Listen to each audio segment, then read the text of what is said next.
तमिलनाडु की ऊटी में जमा पाला, कारों की विंड स्क्रीन पर जमी ओस। ऊटी में तापमान में भारी गिरावट, पेड़ पौधों पर भी जमी ओस। बर्फ की पतली चादर की तरह दिखाई देती है जमी हुई ओस, जमीन पर बिछी सफेद कालीन की तरह दिखता है नजारा। ऊटी में तापमान 0 डिग्री सेल्सियस से नीचे, बर्फीली हवा से बचने के लिए आग तापते दिखे लोग। पाला जमने से बढ़ा ऊटी का प्राकृतिक सौंदर्य, पर्यटकों की यहां बढ़ी आमद।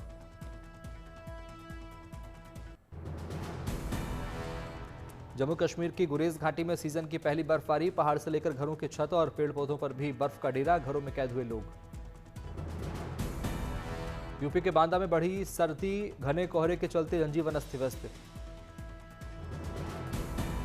सड़क पर फॉग लाइट जलाकर रेंगती नजर आई गाड़ियां, घरों के अंदर रहने को मजबूर हुए लोग। उत्तर प्रदेश के चंदौली और आसपास के इलाकों में घना कोहरा, वाहनों की थमी रफ्तार। चंदौली में अधिकतम तापमान 24 और न्यूनतम तापमान 10 डिग्री सेल्सियस रहा, अलाव का सहारा ले रहे लोग।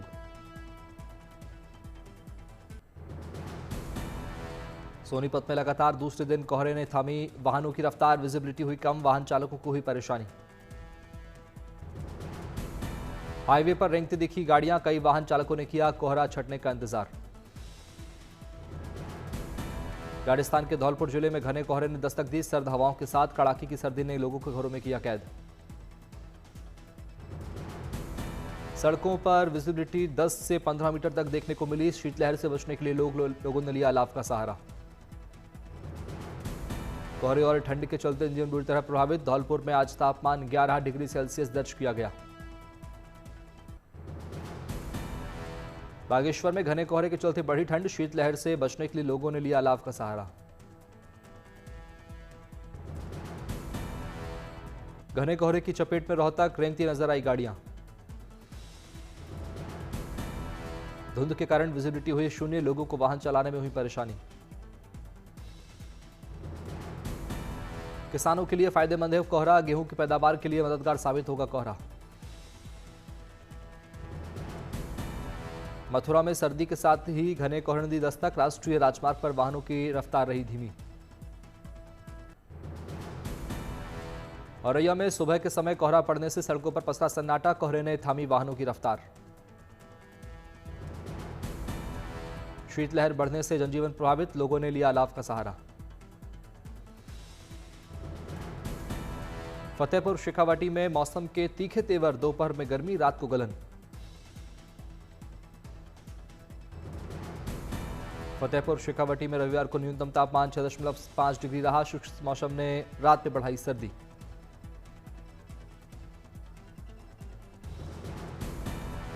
मध्य प्रदेश के पन्ना में घना कोहरा, विजिबिलिटी 20 मीटर तक सिमटी, NH 39 पर रेंगते दिखे वाहन।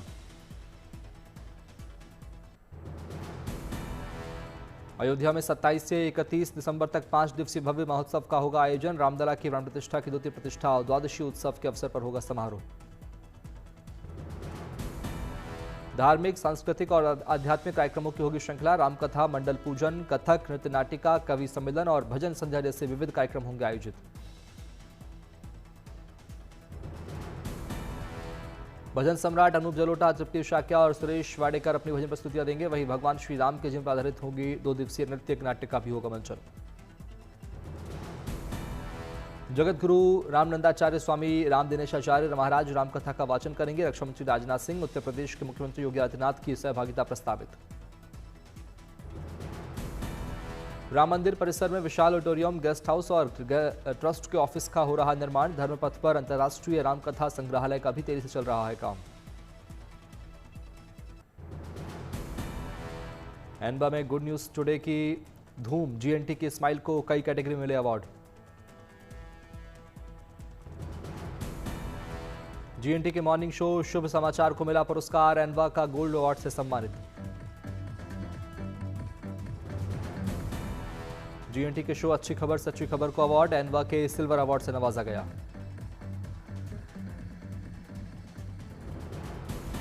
तथ्यों की परख करने वाले शो फैक्ट चेक को भी मिला सम्मान, एनवा का सिल्वर अवार्ड मिला।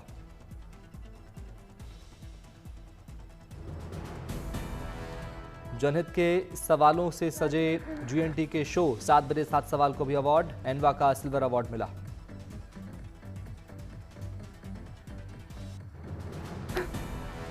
एनवा अवार्ड्स में सहयोगी चैनल आज तक की भी धूम, नंबर 1 हिंदी न्यूज चैनल का मिला अवार्ड।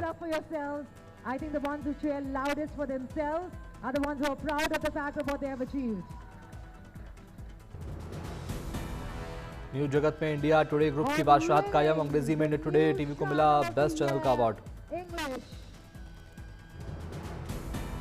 एनवा ने इंडिया टुडे ग्रुप के 50 साल पूरे होने पर ग्रुप को विशेष सम्मान किया गया सम्मानित।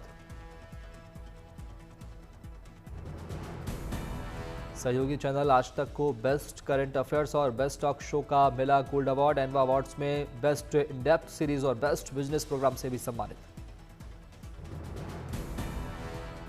टीवी टुडे नेटवर्क के न्यूज डायरेक्टर सुप्रिय प्रसाद को बेस्ट न्यूज डायरेक्टर का मिला सम्मान। इंडिया टुडे ग्रुप के चेयरमैन अरुण पुरी को समर्पित किया अवार्ड।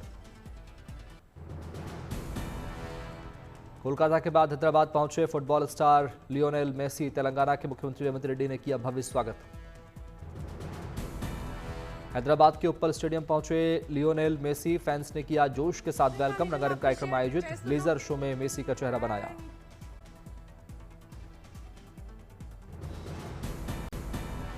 कोल्हापुर में केंद्रीय मंत्री सिंधिया ग्रामीण डाक सेवक सम्मेलन में हुए शामिल। डाक कर्मियों को केंद्रीय मंत्री ने पहनाई जैकेट और कैप।